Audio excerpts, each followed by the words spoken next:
Morning or day or evening, everyone. Um, I hope all technical stuff is good and you can hear and see me. I guess we can start our event. So firstly, it's a pleasure to welcome you to today's event organized by Razom We Stand. Let me just briefly introduce myself. My name is Irina Kondratenko, and I am the program coordinator for climate change and energy policy at the Heinrich Böll Foundation, Ukraine office. Our foundation is an independent organization, and here in Ukraine, we focus on promoting green and democratic development. We are delighted to collaborate with our partners, Razom We Stand, and I want to thank them once more for organizing this discussion, which I expect will be highly insightful. So today we are here to talk about energy decentralization and renewable energy solutions. This event is not just about exploring these specific topics, it's also an opportunity to connect Ukraine with valuable insights and experiences from global South countries. We are fortunate to have here incredible speakers with us today, representing several countries: Indonesia, Brazil, South Africa, Pakistan, and Ukraine. Unfortunately, someone couldn't join, but still we have a lot of speakers. Before we hear from our experts, I'd like to briefly share some context about challenges Ukraine is facing now and why learning from others is so important to us right now. So over 70% of Ukraine's energy facilities have been destroyed, damaged, or seized due to Russian military aggression. Attacks continue, including one just last night, which left about 1 million people without electricity this morning. Despite these challenges, we've started to build a more decentralized energy system, one that's more resilient to attacks and sets a foundation for a stronger and long-term transition. While decentralization is in other countries is often driven by sustainability, in Ukraine, a key driver is also energy security. As we work to rebuild our energy sector during the ongoing war, the lessons from other countries, from South Africa, Indonesia, Pakistan, aren't just helpful, they are crucial for us. These countries have found their unique ways to decentralize their energy systems, to integrate renewables, and to bring fairness in the energy transition. And today we'll explore how their experiences can inspire and guide Ukraine. We will also hear today about the research conducted by Razom We Stand with the support of our foundation. This study highlights shared challenges and opportunities in building sustainable energy systems in the global South countries. This research is also available online in several languages. English, Spanish, and French at the website of Razom We Stand. So let's begin this important conversation. Each speaker will have about 10 minutes for their presentations. After that, we will have 15 minutes of Q&A session. And please feel free to leave your questions in the comment section. To start, we have Irina Ptashnik from Ukraine, who will share from Razom We Stand, who will share findings of the research that I mentioned before. As a legal expert with over 10 years of experience, she will walk us through the key recommendations, focusing on how decentralization and renewable energy models could transform Ukraine's energy sector during the war and in the post-war construction phase. So, Irina, the floor is yours. Thank you very much. Hello, everyone. So I'm sorry, maybe I can be kick off from the Zoom because I have power shortages at the moment. But anyway, I hope that everything will be fine.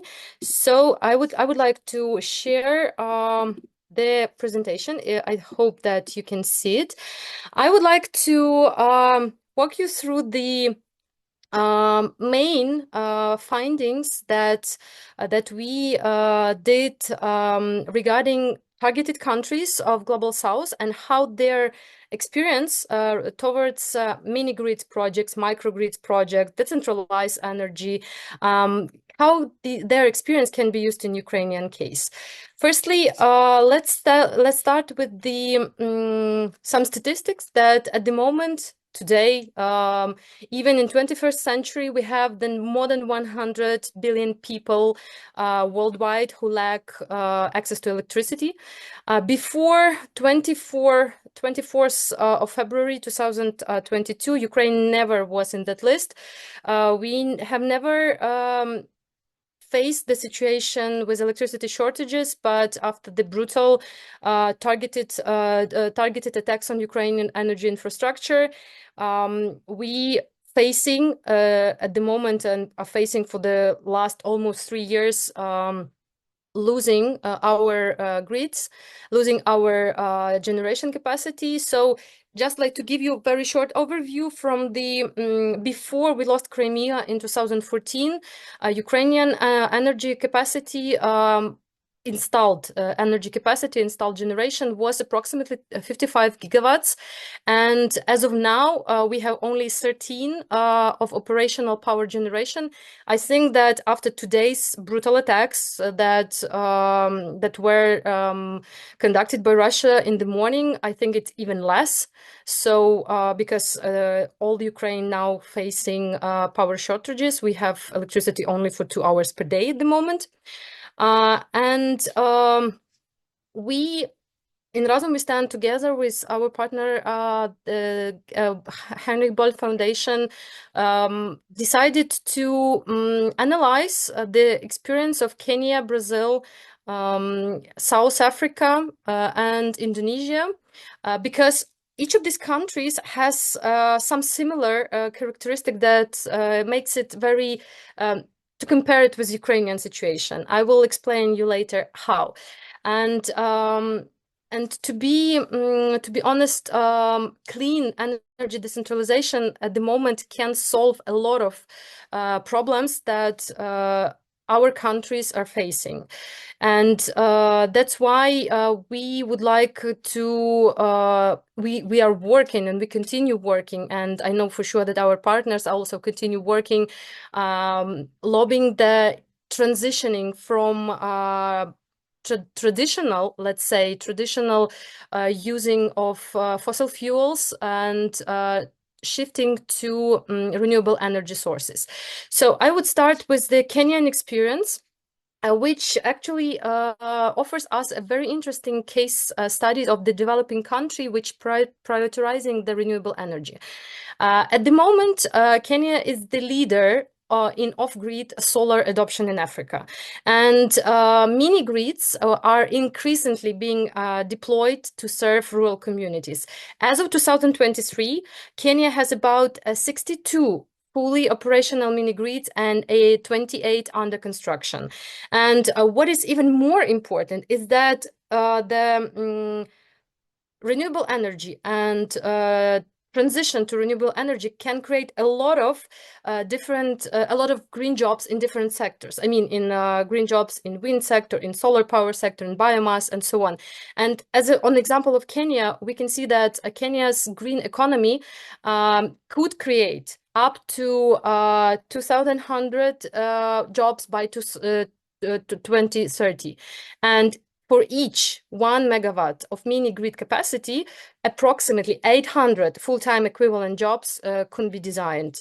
It gives a lot of chances to people from rural communities, from villages, to find a job and to be employed.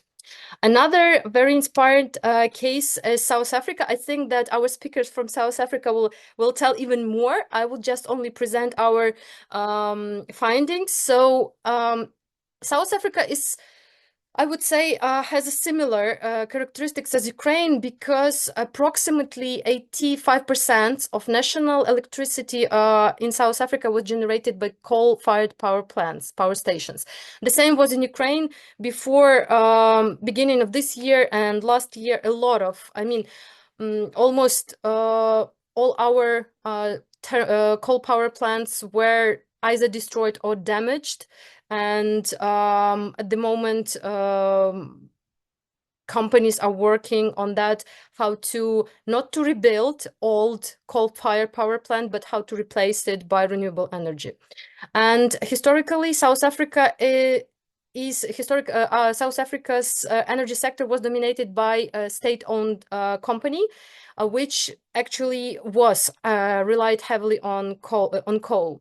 And that's why some municipalities they started work how to reduce reliance on ESCO, on this state-owned company, and how to work over producing electricity directly from the independent power producers. I would name only few communities. For example, City of Cape Town implemented small-scale energy generation program that promotes the installing of rooftop solar plants and small wind turbines in the commercial and residential sectors. Another example is City of Johannesburg, which also launched a similar program that encourage installing a renewable energy system.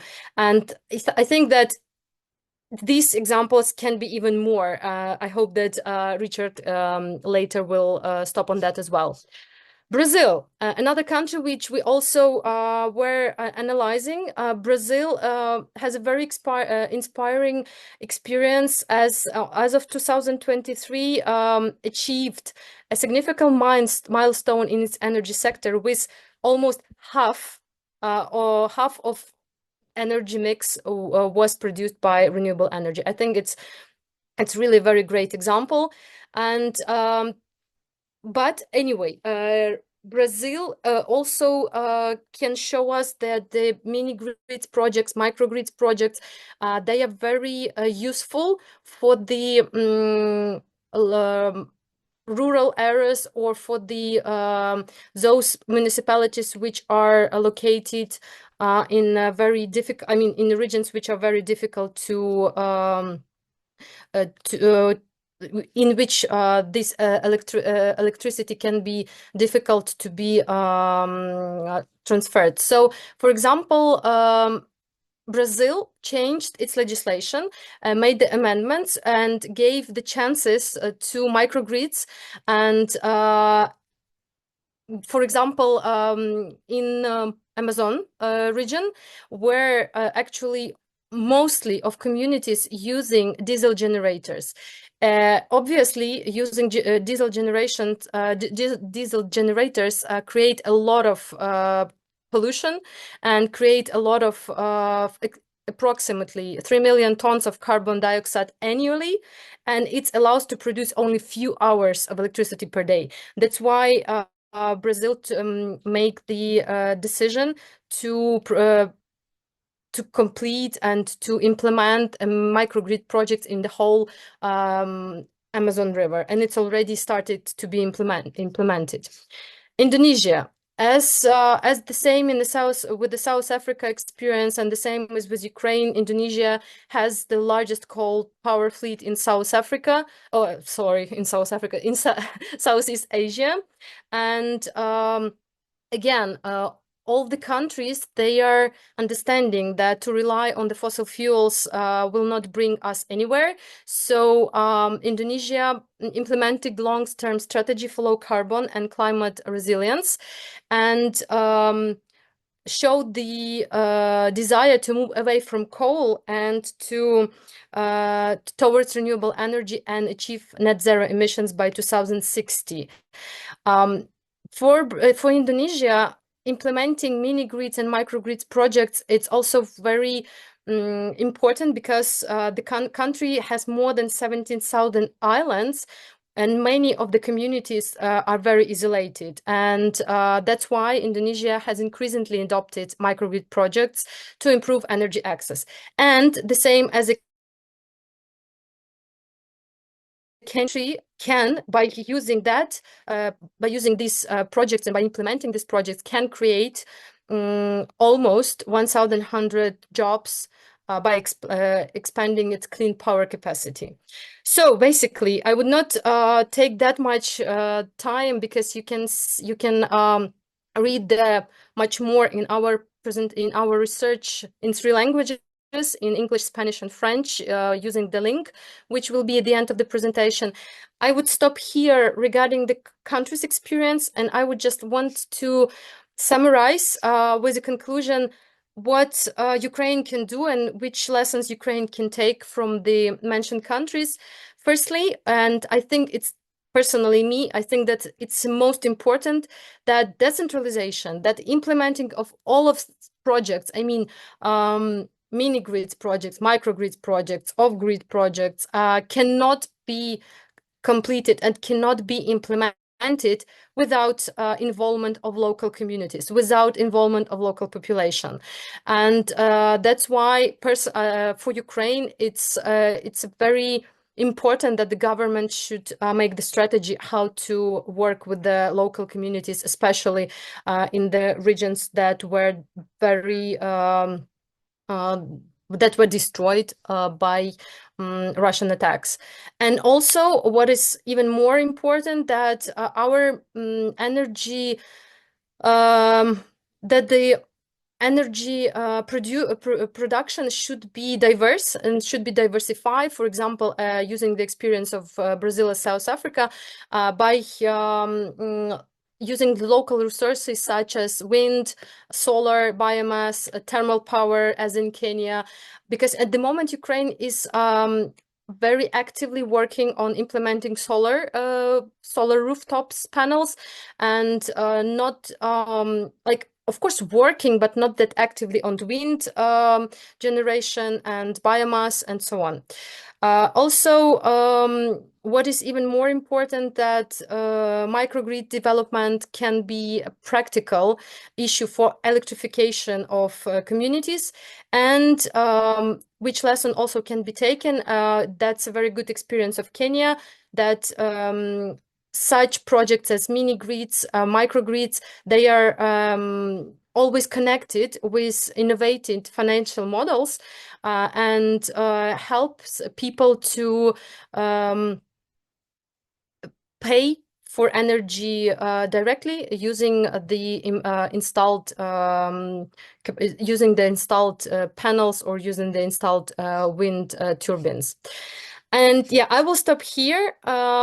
You can use the QR code to read the full report, again in 3 languages. Choose which is the best for you. And if you will have any questions, please leave it in the chat below. And I think we can answer them at the end of the presentations after each speaker. Thank you very much. Thank you, Irina, for presenting these insights from the research and, in a way, setting a stage for our discussion. And I guess we can move to another speaker. Next, we will hear Richard Halsey from South Africa, a policy advisor on energy issues at the International Institute for Sustainable Development. And I invite Richard to share insights into the challenges and opportunities of decentralizing energy in our country with a historically coal-dominated system.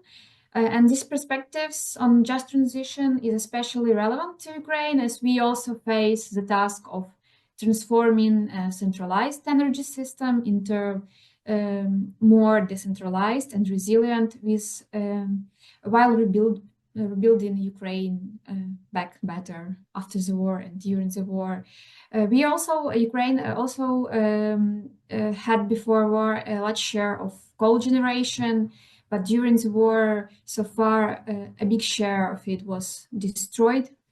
So that's kind of small similarity. And yeah, please, Richard, floor is yours. All right, thank you very much. Can I check you can hear me? Yeah. Yes, okay, now let me find a screen to share. Let's see. Are you seeing a presentation there? It's not a full screen, but we can, yeah, now it's good. Is that full screen now? Yes. Okay, excellent. I'll jump straight in. I'm Richard from South Africa, and I just want to recognize the very difficult situation Ukraine is in, and I have enormous respect for all the work you guys are doing. South Africa has had an electricity crisis, but I don't think it's anywhere near as difficult as what is in Ukraine. I understand that. I'm not trying to say our countries are similar, but there may be some lessons from South Africa which might be useful. So some of the themes I'm going to talk about are how vested interests are involved, breaking up of monopolies and central control, and some that are linked to building resistance from the ground up. Some of this is mentioned. I don't need to dwell on this for long. If you look at this graph, the brown is coal, and you can see for the last 13 years, almost all of our electricity comes from coal. And what that means is that there's a powerful coal lobby. There are coal industry people linked to the government. There's communities involved in coal. So there's a lot of workers that are concerned, unions. The country is really linked to coal. So changing from it is difficult. We have a state power utility called Eskom. And although it had a near monopoly, it is changing. It is being restructured. But what this means is that while Eskom is trying to be involved in an energy transition, it is transitioning itself. So that adds some more difficulty. Eskom's main problem is money. They are in massive financial distress, huge debt, and there's no real clear solution yet. And then what happened is it was often unable to meet supply with demand. So if you don't have enough supply of electricity, you have to introduce rotational power cuts. Now, ours never got as bad as 2 hours a day, but sometimes 12 hours a day.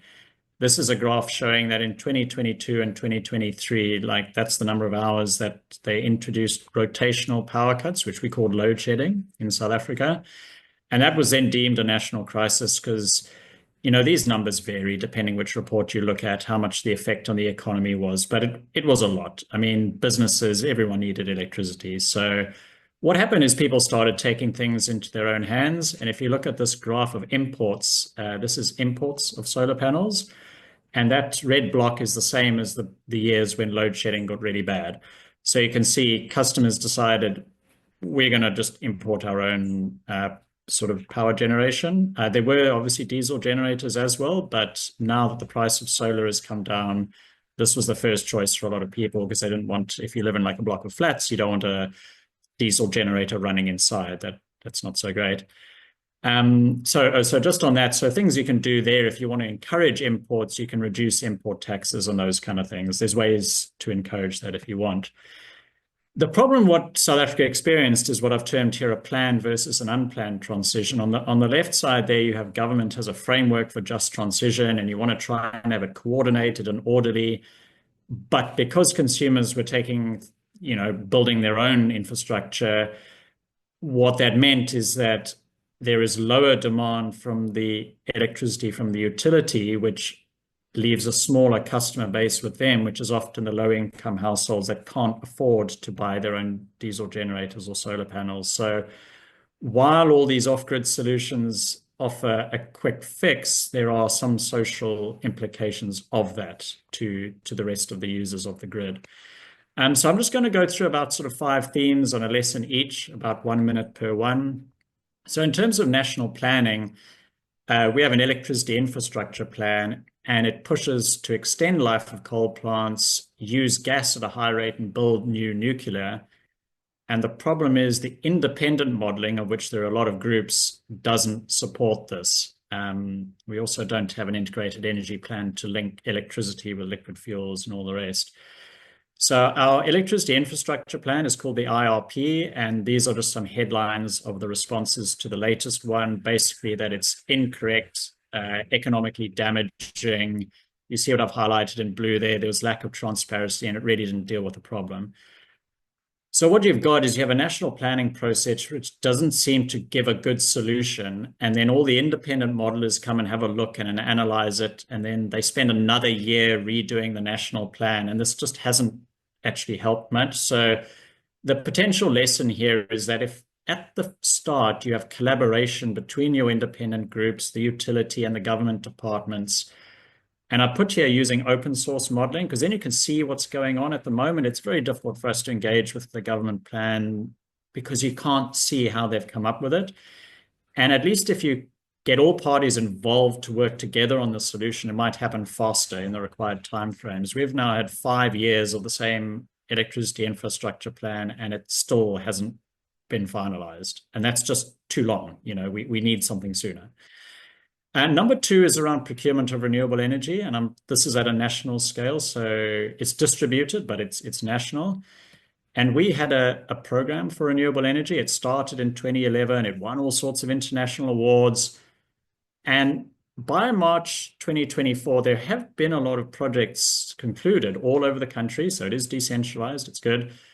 But the important bit on my slide here is that between 2016 and 2018, the utility suddenly stopped signing contracts. They said, we're not going to sign any more renewable contracts, which had a huge lot of downstream ramifications. Manufacturers closed, investors lost interest.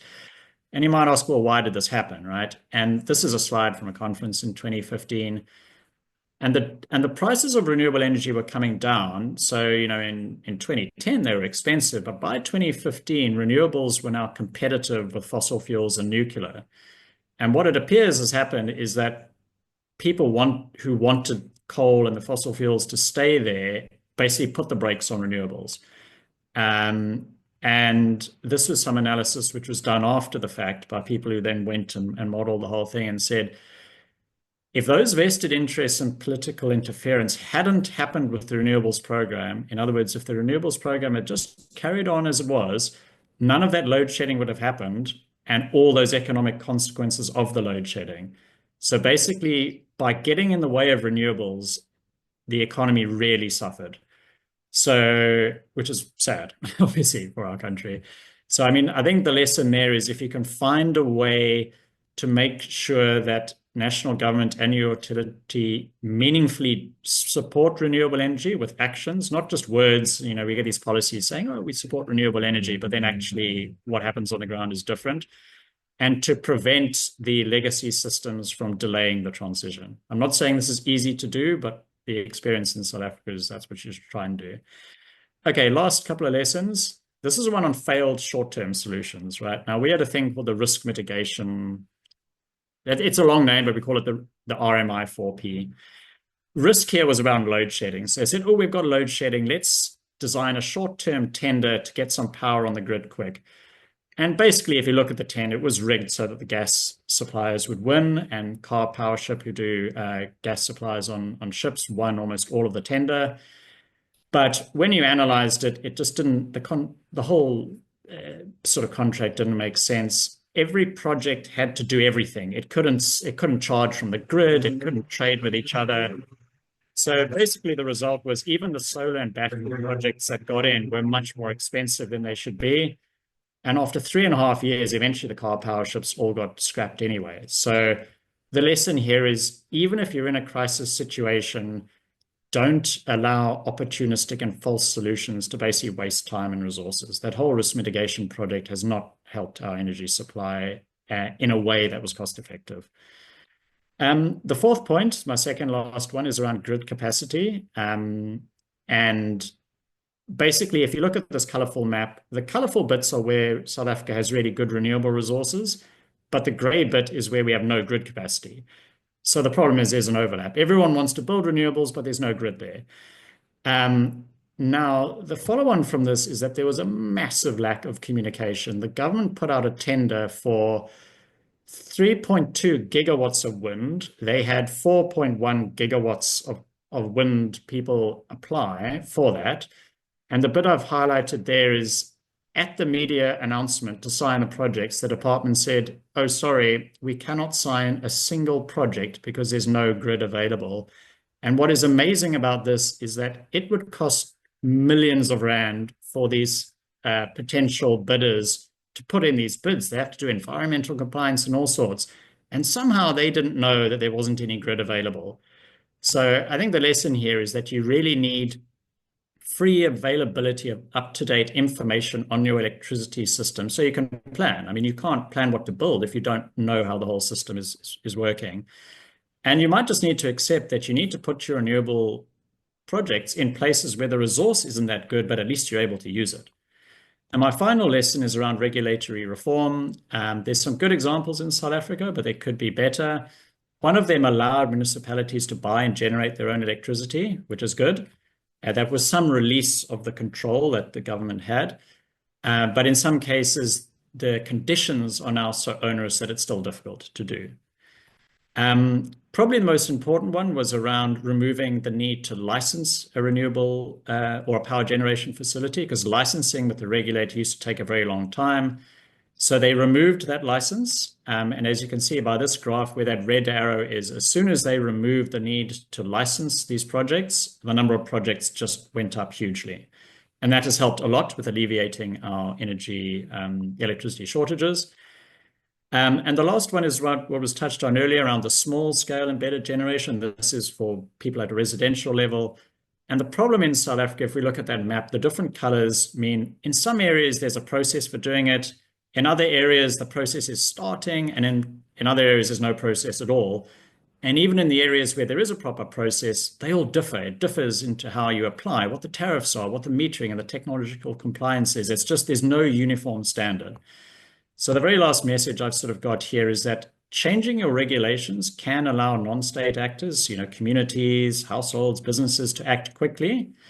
But you might need to apply pressure to get these regulations changed speedily, because I mean, some of these regulations in South Africa took years to change, and it really shouldn't take that long, and to do them in a logical way so that they all line up and have the best outcome at the end.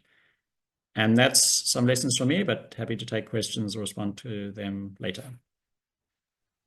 Thank you, Richard. So if there are some questions, we will read them at the end after all the speakers. And yes, thank you for sharing those insights and outlining even specific lessons. I guess it was very insightful and useful for us. And you are right that we are different countries, but we still have a lot of shared challenges, and there are a lot of things to learn from each other. And it's important to know that you are not alone, and you have someone to learn from. And I guess what you said highlighted the complexity of systematic transformation and the importance of inclusivity of all those processes and engaging different stakeholders to ensure transparency and accountability.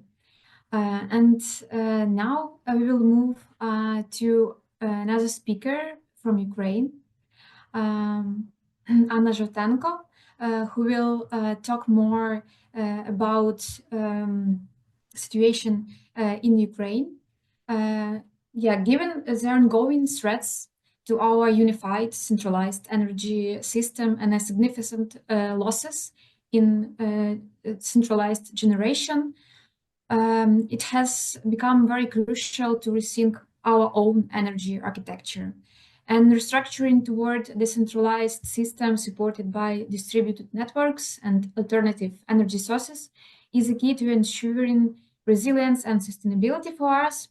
And I invite Anna Zhotenko, who works as a project manager for the energy and environment portfolio at UNDP Ukraine, to share how Ukraine is working to attract private investments to drive energy efficiency and the development of distributed generation in our communities all over Ukraine.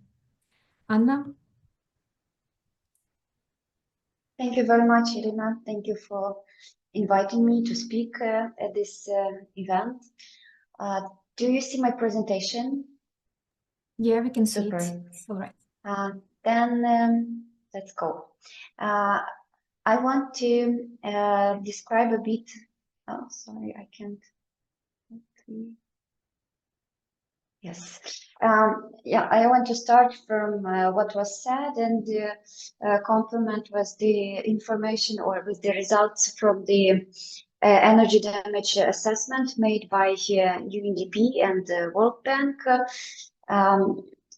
It is almost 12 million of people who have no electricity or limited access to the electricity because of the damages to Ukraine's energy infrastructure.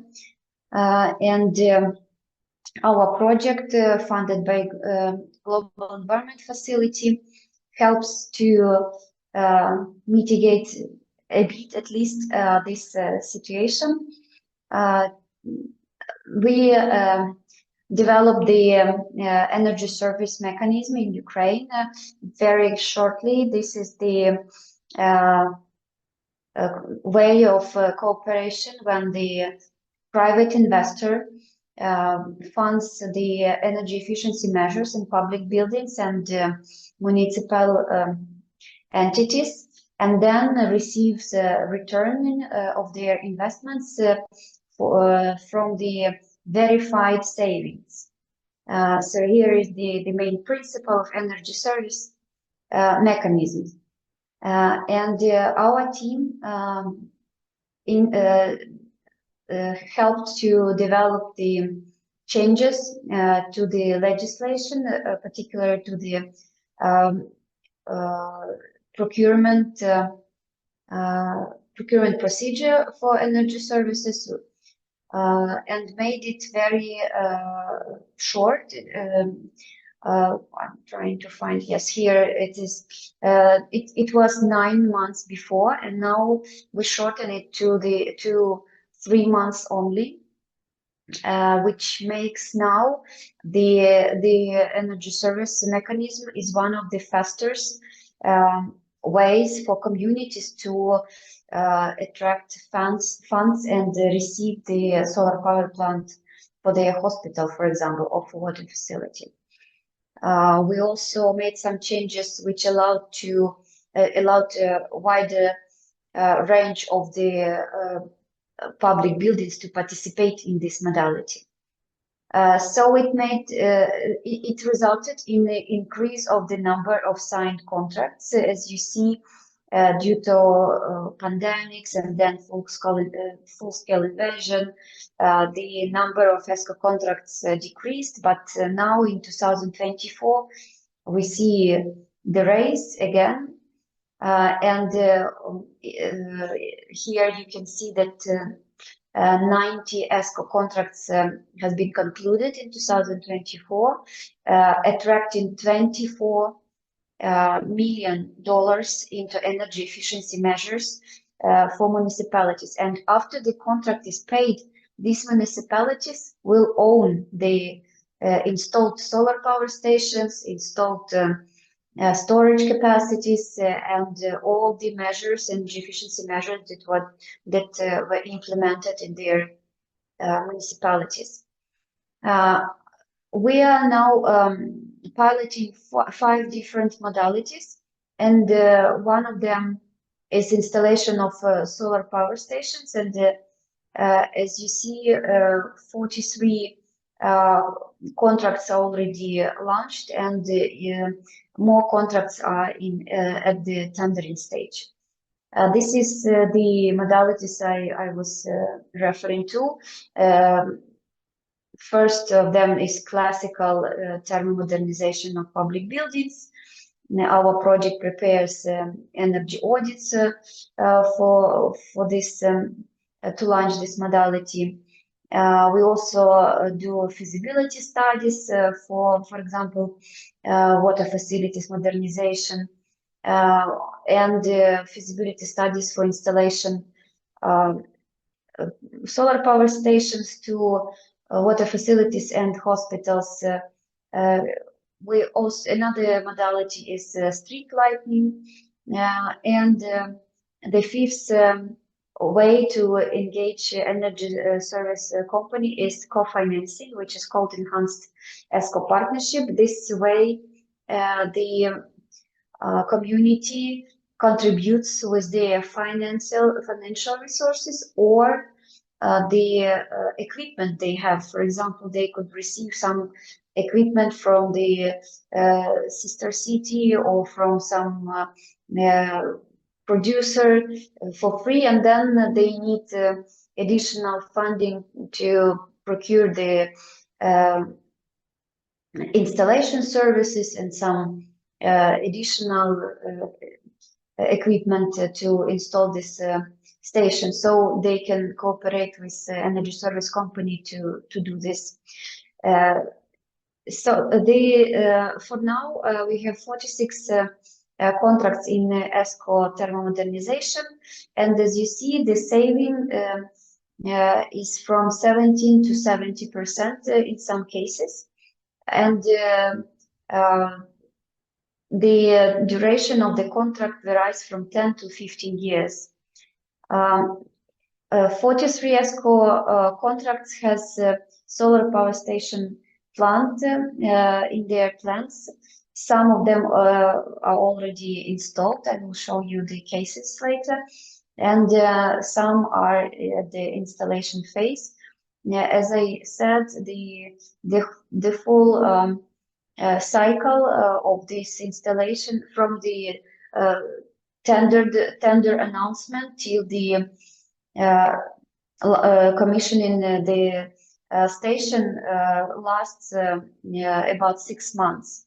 And now we have contracts for 6.5 megawatts of solar capacity, which will be installed, and they are accompanied with 1 megawatt capacity of energy storage, which makes these projects not only about mitigation, climate change mitigation and CO2 reduction and energy efficiency, but also about the resilience of the communities, because having the alternative source of energy and energy storage, hospital, for example, or water facility, can serve even during the blackouts, which makes life in the community much more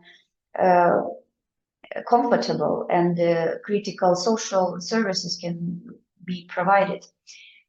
So we recently had 3 complex study tours to our pilots. I will show you some pictures from the study tours with and cases which we attended. You can see the numbers of these contracts, the capacities, the duration, and the cost of the contract. The contract is the price is fixed in hryvnia. So if there is the rise of the price for the electricity, then it means the contract will be paid earlier, and the municipality will receive the savings earlier and pay less for their utilities. Here, this the description of the partnership, which I already described. We have such 3 cases in Kryvyi Rih. Here you can see some cases with solar power stations installed on ground for water facilities in different regions in Ukraine. These are already completed projects. Some of them are really big, like in Chornomorsk or in Lviv. This is all the, and yes, we have 3 contracts in street lighting, and 1 is on its way. As it was said earlier today, these initiatives for distributed generation installation should be accompanied with some financing tools. And our project also works on development such innovative financial support mechanisms. This year we managed to launch 2 different tools, innovative financial tools. One of them is affordable finance facility, which was developed together with Business Development Fund, And another one is financial support mechanism for ESCO financing, which was installed by the State Agency of Energy Efficiency of Ukraine through the joint stock company Decarbonization Fund of Ukraine. Here you can see that during 2 months, the Affordable Finance Facility received applications from 15 companies for 30 different ESCO projects. And for now, 15 projects were selected for almost $1.7 million. And within financial support mechanism, the projects in pipeline, the amount of the loans for this project is $280,000. Both mechanisms have some special requirements regarding the collateral. They ask for less collateral. Affordable Finance Facility uses portfolio guarantees from Business Development Fund, and financial support mechanism has just several options for collateral requirements depending on the nature of the project and financial status of the company who asks for the loan. Here you can see the principal difference between two mechanisms. The loan period is different, 5 and 10 years. The interest rate is much lower than the market one. The market interest rate in Ukraine is about 17–18%, and in both mechanisms you see we have either from 7 to 9% or even 3% of interest rate. And I also already told you about guarantees, and one very unique and special feature of the loans from Affordable Finance Facility that it gives the loan tenure compensation up to 20% of the loan body, which makes it beneficial for borrower and for lender. So here the main things I wanted to present today. I will be very happy to answer all your questions. Thank you very much for the attention. Thank you, Anna, so much for sharing that experience. And I invite everyone to read more about ESCO models in the research that you can download from their website. And today we're gonna have 2 more speakers. Next, I invite Mohammad Mustafa Amjad from Pakistan, who works as a program director at Renewables First. So we know that Pakistan is currently experiencing remarkable solar boom, and this rapid adoption of solar energy has brought a lot of economic benefits, but also it brings some risks. And Mustafa, we look forward to hearing the lessons Pakistan has learned from this experience so far. So the floor is yours. Thank you so much, Irina, for that introduction. And let me know when my screen is visible. Yeah, we don't see. Yeah, it's good. We see slides. Perfect. Thank you. First of all, I think really important to kind of acknowledge the magnitude of the crisis that Ukraine faces today. I think we're here to talk parallels, and but honestly, as Richard said, there are no parallels. The magnitude of the crisis is huge, from 55 gigawatt, 13 gigawatt, even less than that today. What's happening in Ukraine is a crisis of unknown magnitude, and one where there are no parallels. I think that's really important to acknowledge. And obviously, while we can see lots of different examples from across the globe and learn from them. It means I think it's also very important to acknowledge that within this crisis, there is a hope for a greener and better and a brighter future. And on that note, I'd like to really congratulate the hosts, Razom We Stand, on the work that they're doing to kind of ensure that transition.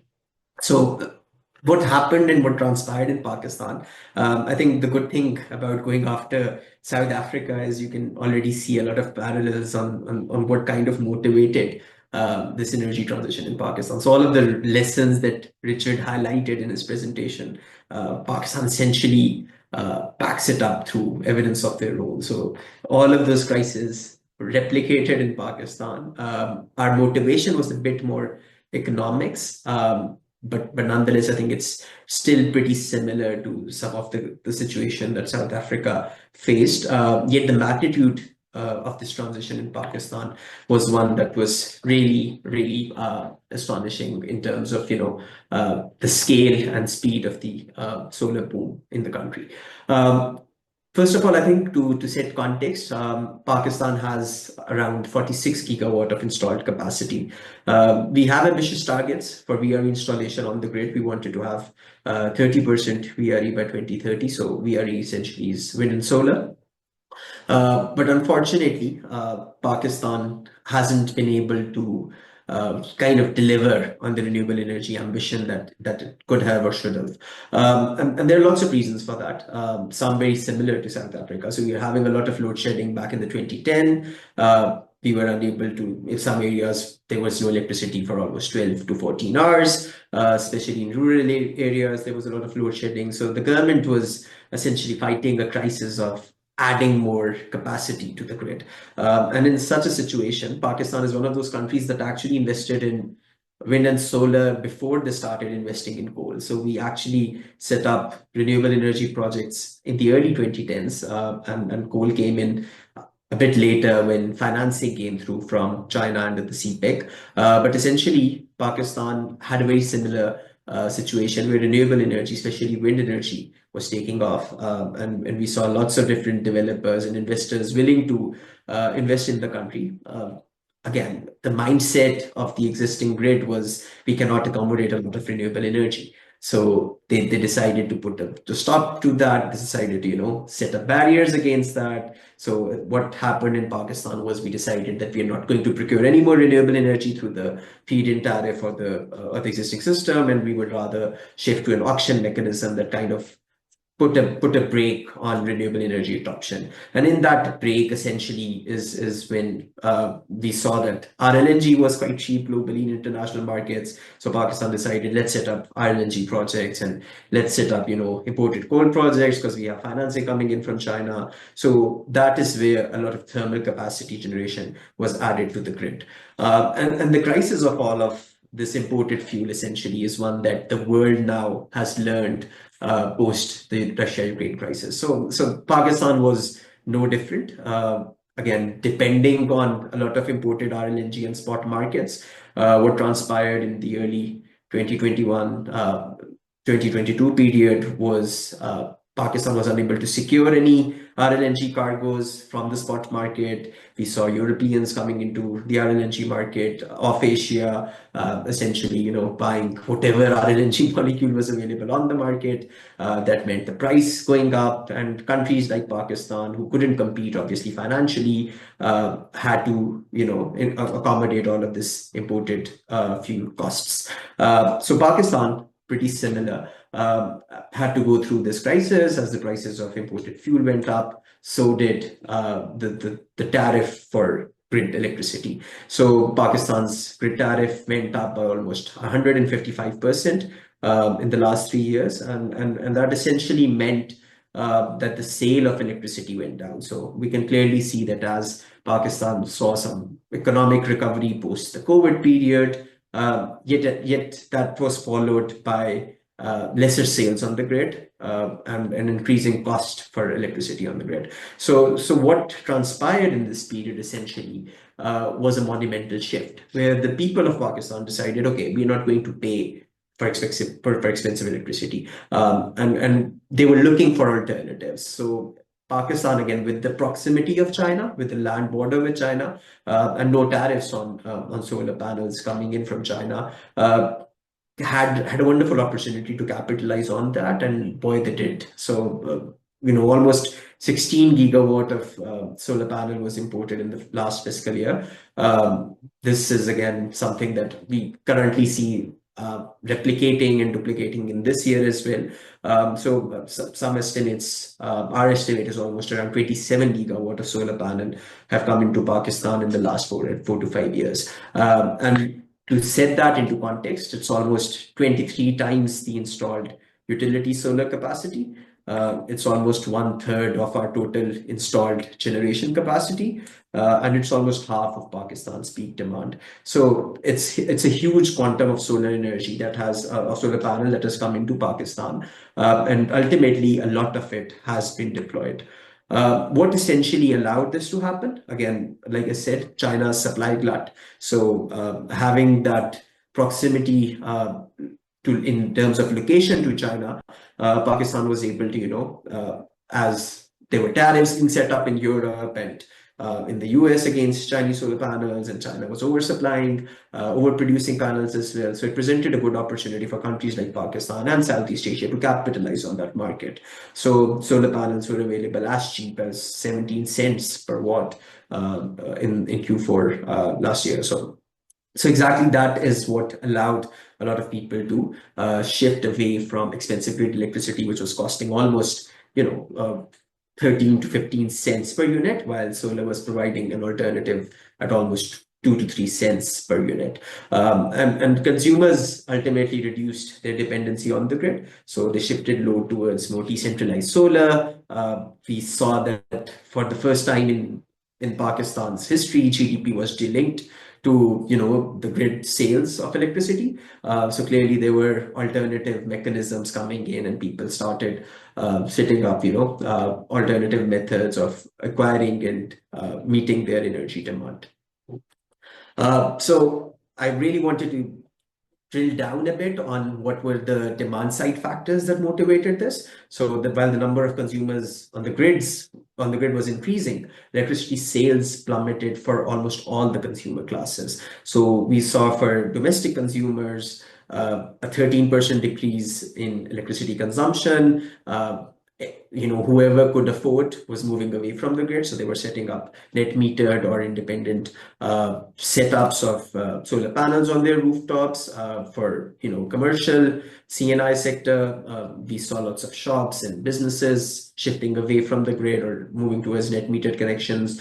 Industry started setting up their own captive generation through solar panel. Agriculture was one wonderful example where solar tube wells replaced a lot of our diesel generation, and a lot of the grid supplied solar tube wells also shifted towards solar. So across the board, we saw a drive driven by the consumer and essentially market forces, where solar mainstreamed in the country within a year. And that's kind of what the solar rush in Pakistan is all about. It's unprecedented in terms of the speed and the scale at which it happened.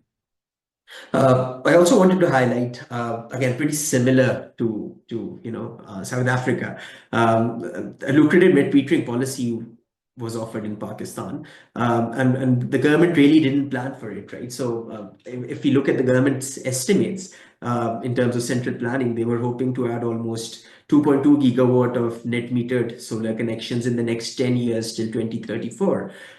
Yet Pakistan has added almost 3.2 gigawatt of net metered solar within the last few months.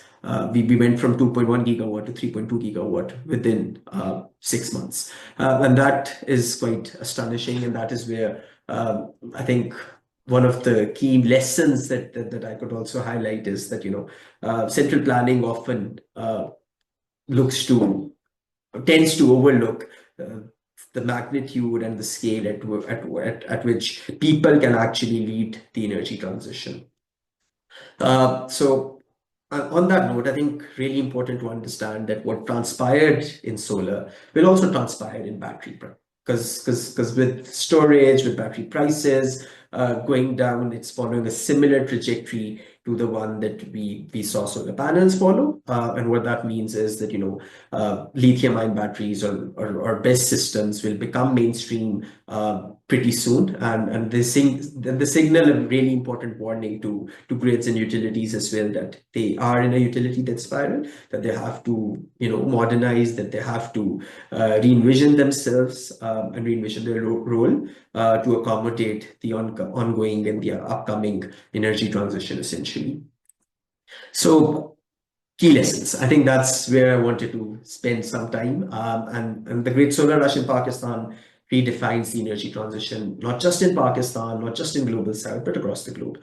And the key lessons, I think, is that technology adoption dictates market trends. So wherever people tend to, put barriers in front of technology, it will always go ahead and, get through ultimately, because with falling solar prices, supply gluts will improve RE adoption across the Global South. We see that in your presentation as well. We saw that across the globe, the way the solar prices are going down, the way battery prices are going down. Ultimately, this is the future. Coal and oil and gas will be outdated, and ultimately, this is where technology will move forward. And then I also think it's really important to acknowledge that this is a new energy transition model. For the longest time, energy transition was always think as something that utilities will have to champion, and IFIs and big financing institutions and UN bodies will come up and provide us with the financing, and they will change visions. But that's not it, essentially. The future of energy transition is people-led, and it is decentralized. If anything that we've learned from Ukraine's crisis is that people will ultimately find solutions to problems. If the grid becomes expensive in the case of Pakistan, if the grid becomes unavailable in the case of South Africa, or if the grid is essentially under attack in case of Ukraine, people will always find solutions that are decentralized, and those decentralized solutions are the future of the energy market. It's not setting up large-scale gigawatts of projects anymore. And then I think rapid solarization is an opportunity, not a challenge. I think it's really important to understand that this is something that will become the norm if it's not already. So it's not something to be put barriers against. It's something that you have to accommodate, that you have to adopt, and essentially grow with it and improve with it. And I also think it's really important to understand that VRE also equates to energy security. We often ignore this co-benefit amongst all other benefits. But what we see in Ukraine, essentially where the Russian military is targeting the electricity grid, decentralized systems are energy secure. Ultimately, that's where countries will have to move towards, in terms of prices. And Pakistan saw something similar when we faced, floodings due to climate change, where almost half of the country was underwater in 2021-22. So also I think it's really important that distributed VRE offers this route for a resilient recovery post-disaster. Really important to keep that in mind when planning for future energy systems, and then rethink planning. I think Richard also talked about it, so I wouldn't delve too much into it, but the future of planning needs to be decentralized. Central planning cannot accommodate, the new energy transition dynamics. The role of the grid essentially changes. Now it's more support, ancillary services. So for Ukraine, obviously, while there are lots of different setups of solar panels coming up, but once, post this crisis, once the war obviously ends, there is a lot of potential of connecting these little grids together and providing that resilience within that system and providing those alternatives and backups. And that's what the new grid should look like. And that is exactly what I think Ukraine should also look to do. So obviously, it's wartime right now, and we're looking for solutions. So we will set up solar panels wherever we can, but ultimately all of this could be linked together in a neo-grid model, and that is what the future should look like. And then the battery surge. I think there is no future where the batteries wouldn't have a role, and with the price trends that they are following, I think it's really important to see that energy independence would essentially mean solar plus battery instead of having your own oil and gas supplies. So on that note, I think I would end here, but happy to answer any questions that you might have. Thank you. Thank you so much, Mustafa, and thank you for once more highlighting the question of energy security. It is important for us, and that's why a lot of communities, a lot of people are opting for solar panels now, because it just, in the moment, it's for them safer. And thank you for highlighting putting emphasis on the role of careful planning process and inclusive policymaking process. I guess this is something very important for us too.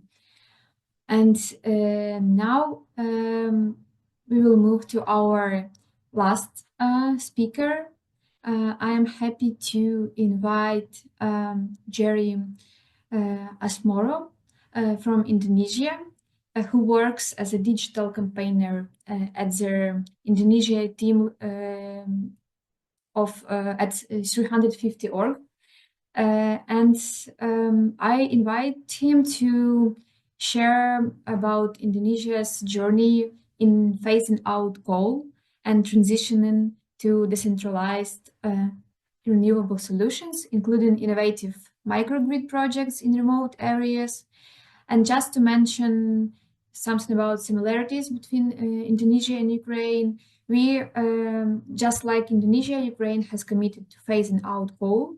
However, due to Russian attacks, already 80% of our combined heat and power plants have been destroyed. So this makes it even more crucial for us to prioritize investments in renewable energy rather than rebuilding outdated old coal infrastructure. So Jerry, please, we will be happy to hear about your country's experience. Thank you. Yep. Yeah. I don't know. Good morning, or I don't know, because it's in the middle of the night in here.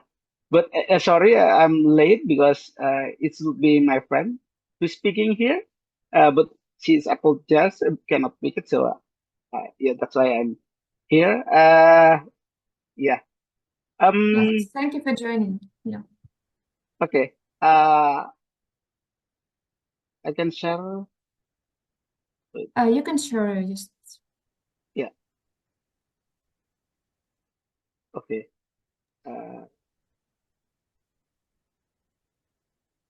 You can see.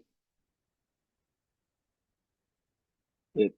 Yes, we can see it. Thank you. Okay. Let me make it full screen. Wait.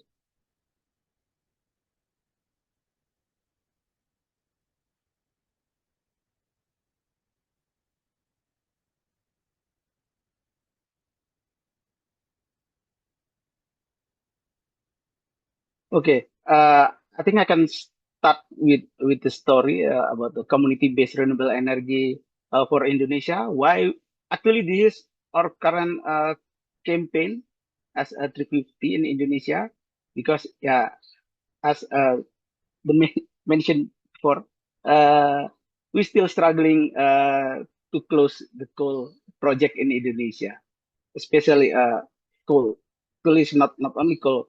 There is also oil in there and gas, but mostly we're really struggling to make sure the coal industry in Indonesia reduce or even close, because it's have a strong influence both in political and the business and the economy. So it's a bit difficult, but we see the opportunity to campaigning or make sure the community-based renewable energy in Indonesia bigger and more stronger, and people can accept this. Yeah, but this is the story. Yeah, as I said previously, we really depends on fossil fuel. So we need to make sure we have a good transition, because the coal dominance in Indonesia, it's one of the largest coal exporter. So we not only use for domestic, but also export. Sometimes we're the number one coal exporter in the world, and sometimes number two. So it depends of the production. So it's really big in terms of the industry. So that's why it's a bit difficult when we're doing like a energy transition program. And also the subsidies of fossil fuel is also our challenge right now. I think this challenge as general. It's not only for Indonesia, but yeah, this is what we're facing right now. And the second challenge is like actually regulatory and policy challenge. Yeah, because most of businessmen whose own fossil fuel industry is also politician in here. So it's the situation is like have a strong best interest in coal industry and fossil fuel sector. Sometimes the renewable energy initiative, the regulation, it's it's maintained in status quo. It's not really a good thing, because several times 350 with others organization push for a renewable energy bill, but up until now there is no success, because a lot of fossil fuel lobbying in politics. And the second, actually we have a lot of challenge, but I mentioned only the two most important thing, and the third is about financial constraint. Yeah, as we know, the energy project like renewable energy, it's requires significant upfront investment, so it's really barrier for me, for Indonesian people as a general, not only government but also people who want to install by themselves. It's also a bit difficult, and also we have a challenge into geographical. We're in the equator area. We have a lot of island people. The population is uh, but the population distribution, it's really a challenge for us to make sure all the people have the electricity, have the energy, because the distribution is also the challenge because of this kind of geographical challenge. We have a lot of island, and also distribution. It's really hard. Yeah, and but actually the challenge also uh, the geographical challenge also make us realize we need to energy system that really localized, not only depend on like a fossil fuel who's distributed from one island to another island, and like oil also from the a certain area to another area is also create challenge. So that's why we not build the renewable. We already have a lot of potential energy in here. This is the third. We have uh, uh, the biggest three of renewable energy in Indonesia: the water, wind, and sun. It's actually the biggest, because we also in the equator area, so the sun is really big in here. But yeah, as you can read, the utilization it's really low. It's because of uh, the barrier I already said in the beginning. So that's why we have a lot of potential, but yeah, we still struggling to make sure renewable energy can adapt more in Indonesia. And that's why from the last 2 years, 350, especially in Indonesia, we're changing our campaigning. Previously, we were campaigning on the stopping fossil fuel, stopping coal power plant, and etc. Yeah, we still do that sometime, but we also thinking why did we not trying the another way? We're trying to campaigning community-based renewable energy in Indonesia. The first thing that we want to do is we want to see how community manage renewable energy in Indonesia directly. So I'm planning to visit a lot of renewable energy that already built by the community, from the water, solar, and also the wind. We're doing that in almost 4 months, because yeah, Indonesia is big, so I just pick several sample, not all. Yeah, that's why we also make sure we have a representative type of energy and the type of the community, because every community, they have a different way to manage. Sometimes they fully operate by themselves, but sometimes they only own that on the power plant and sell the electricity to the government, to the state-owned electricity company. But sometimes it's really mixed both. So it's the type of organization is different. Sometimes it's just by one people, but actually that's really the leader of the community. But sometimes the whole community doing that. So it's the different type of the different type of the how community manage the renewable energy. It's make us it's inspire us how to make sure government know about this, because this is the because we have the information that make sure government see the potential, see the challenge, and how to approach the same strategy in different area, in different region, because we have different challenge in different areas. So that's why we take a note all of that. And the first one is we create the video, because we creating a documentary video. It's not too long. It's 30-minute, 40-minute documentary covering a lot of a type of potential energy, renewable energy in Indonesia, and how the people manage, what the type of what the type of organization built by the community. Sometimes it's really some area is really like a what to call informal, but sometimes it's not formal. That's why we documenting this and make sure we have a lot of insight before we campaigning that. Yeah, this is or not the success story that we grab. The off-grid, most of the success story is the off-grid.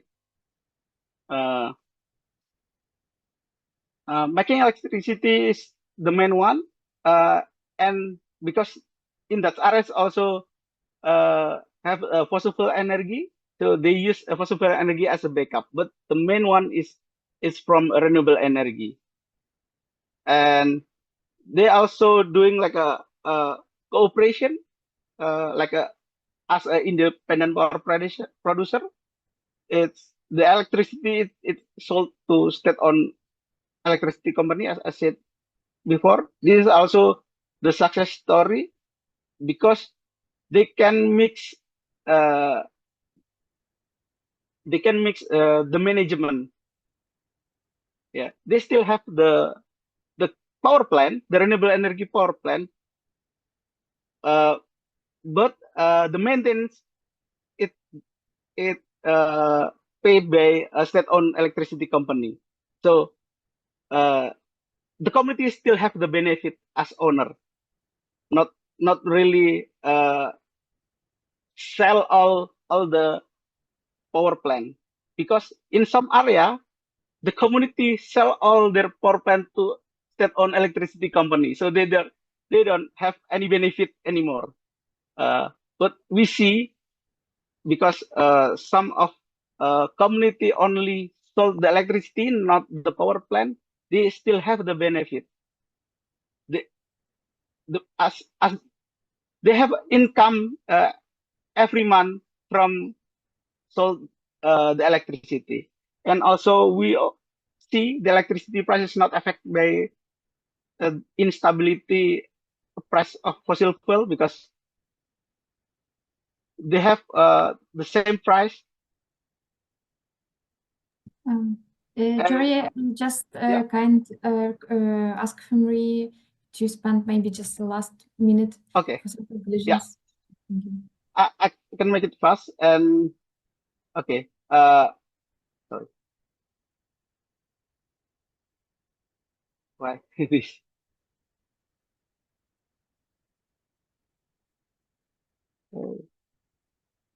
This is the challenge.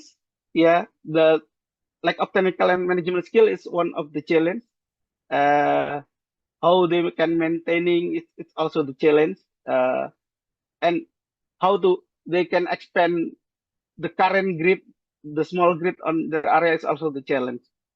I think, and also climate crisis is also the challenge, because we see several damage on thermal energy. And after that, we also working with the think tank NGO to create a modeling the economic impact of community-based renewable energy, the whole aspect in the rest of the Indonesia. We have a sample, we have the story, and we also make sure we have the calculation of economic benefit, because most of government thinking is how they can build if there is no economic benefit at all. So that's why we developed this report, and this is triggering a lot of discussion also in the media and government.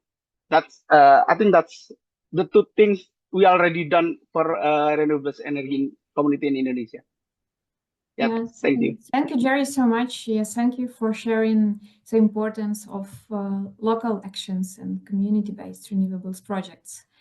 And yeah, we don't have a lot of time left, but still we have few questions in the comments box. And I will read the first one. It's about ESCO programs in Ukraine. Yeah, should I just read it? Yeah, do you see it? I will just probably read the whole question. Yeah, from my so the question is that from someone's experience working with ESCO projects in the USA, the most challenging component of that work is measurement and verification. And the question is, what resources did you use to develop measurement and verification methodologies? Do you have an independent authority to evaluate the effectiveness of projects before providing governmental benefits? And which organizations settle any disagreements and calculated and measured savings? So this question goes to, I guess, Anna Shevchenko, as your topic was on ESCO model. Thank you very much for such a complex question. First of all, what I want to say that energy service contracts are signed in Ukraine between the local authorities or municipalities who are requesters in this cooperation, and the ESCO companies, because local municipalities own the public buildings and municipal entities. That's why they both are the most interested in the verification of the savings, and they do this verification by using the installed measuring devices after each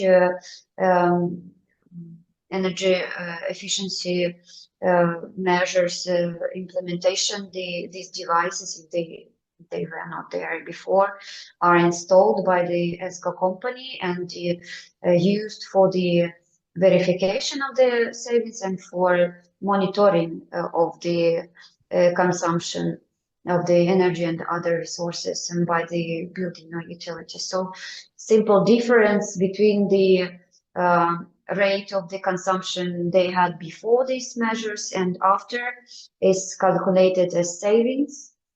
And since these authorities, municipalities will pay for the ESCO contract, they verify this by themselves. But on a national level, there is the State Agency of Energy Efficiency and Energy Saving, who is responsible for verification energy service contracts. And actually, our project now helps to develop the ESCO register for Ukraine, which will serve as the dashboard or the digital tool, which will gather all the information on the ESCO contracts, which will make it much more easier for the State Agency of Energy Efficiency to see all the ESCO contract, the results, achieving the savings, and even those who are maybe not achieving them, and then look deeper into the causes of this, if there are any. So regarding the methodologies, I know that USA and Europe have methodologies for verification. Unfortunately, we don't use them in Ukraine yet, but hopefully with time in future we will progress in this. Anna, thank you. I know that we have one more question addressed to Irina. Irina, please, can you read it and answer? Yeah, sure. So we have a question about mini grids in Kenya.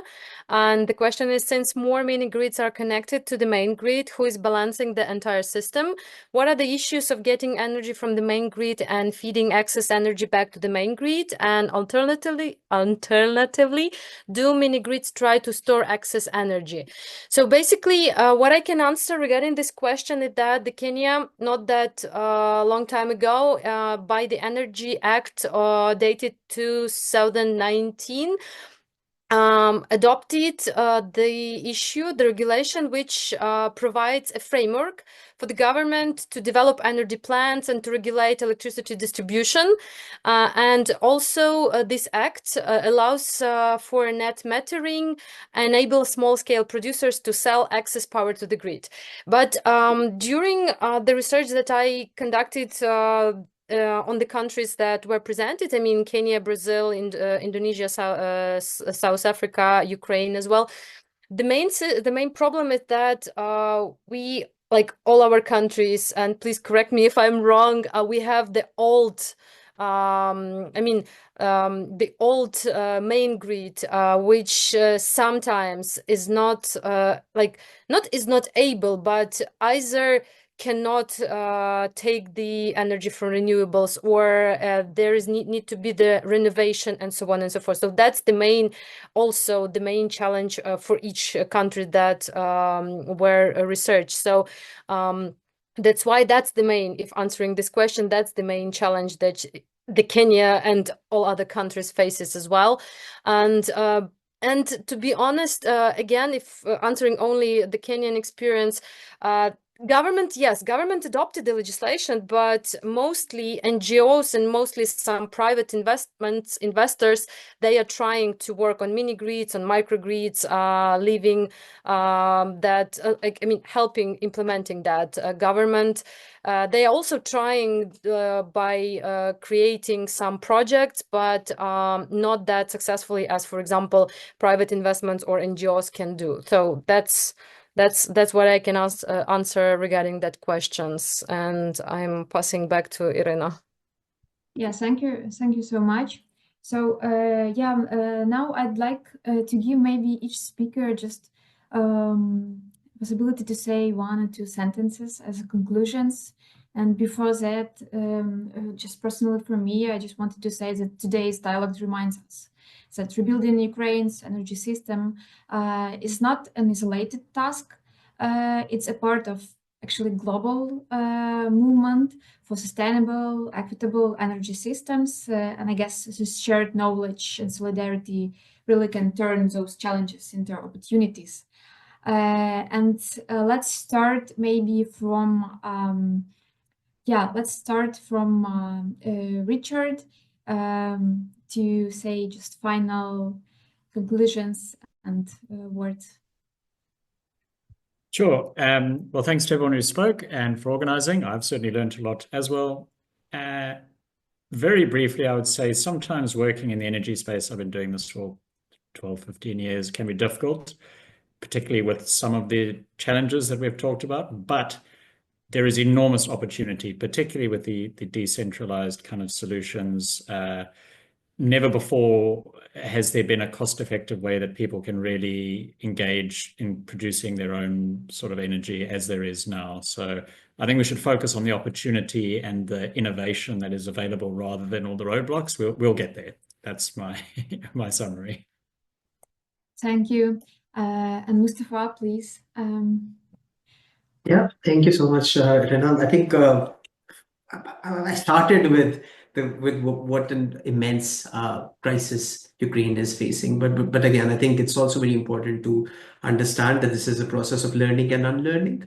I think learning about new stuff, about the new models, about where putting people essentially at the center of the energy transition, I think that's really important. And unlearning what we've reinforced over the years around, central grids and large scale projects. The future is decentralized, and fortunately for us, energy security goes hand in hand with decentralized energy systems. So I think, yeah, that's the takeaway from this.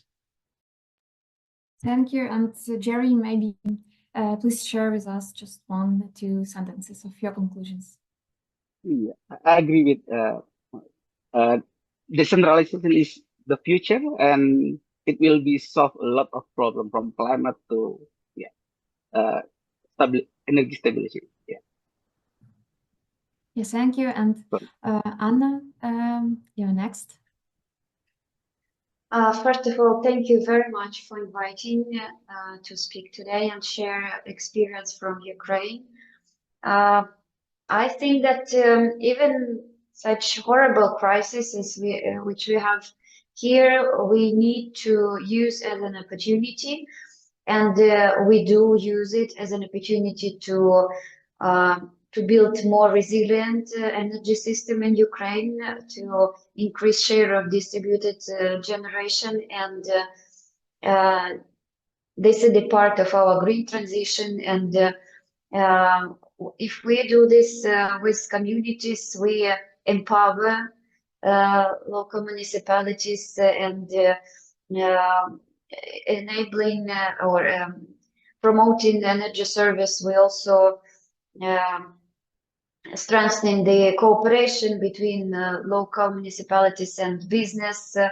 And I believe that when the project is bankable and business is interested in it, this is the most sustainable solution,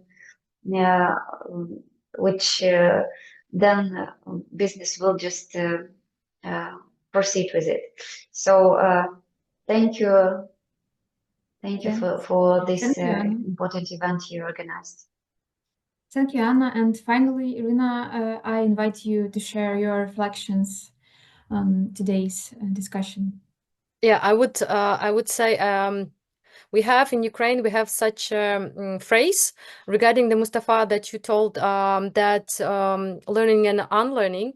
In Ukrainian, we have a phrase, I will try to translate very accurately, that the fool person is learning on its own mistakes, and the clever person is learning on other mistakes. So I think that our government, our communities, they will be clever enough to learn from the experience, from the mistakes, from the challenges from the other countries, to implement good examples, good practices in Ukrainian case, and to rebuild Ukraine green after now and after the war will finish with our win.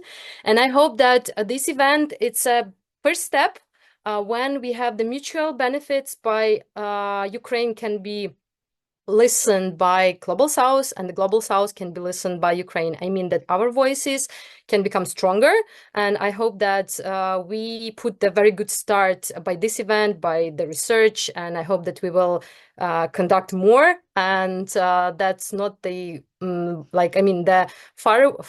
the final word. I think that's the phrase that will put the new beginning for the new projects. Thank you very much. Thank you once more to all speakers for joining us and sharing your insights. And we are finishing our event. Thanks everyone from the audience and for your questions. And see you during the next events.